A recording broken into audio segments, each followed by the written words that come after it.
Change is inevitable. Growth is optional. John Maxwell. That is one of my personal beliefs, and I learned that from my grandma. Now, if this is your first time here and you are interested in improving your problem-solving skills, you have come to the right place. I will be posting weekly videos on simple stories with actionable steps. Now, please subscribe by clicking the bell button after this video. Now, my grandma, from my mom's side, she was born in 1926. She grew up in a rural farming village in Taiwan. The family was poor, so she never got a chance of higher education. My gran saved up money and she opened up a cafe to support the family. The cafe has been there ever since I could remember.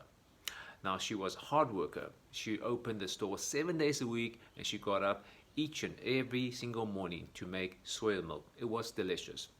Now, she was known as the generous gran. Now, during the Chinese New Year, as part of Asian tradition, we will always get a red envelope from the elders of the family. Now, inside the envelope, there will always be cash.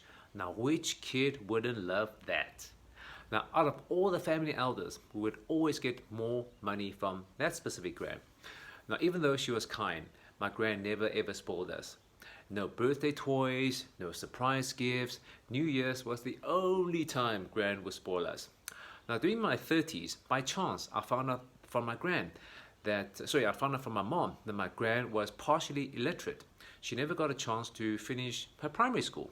Yet, she was able to buy and sell stock. She was able to record the day's earnings, calculate profit and losses, and make a very, very decent living. But she saved diligently.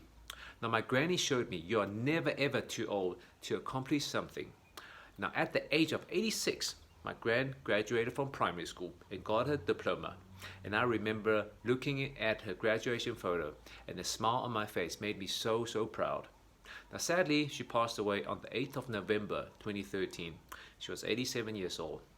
Now, I would like to encourage each and every one of you, don't stop trying. Persistence will always win.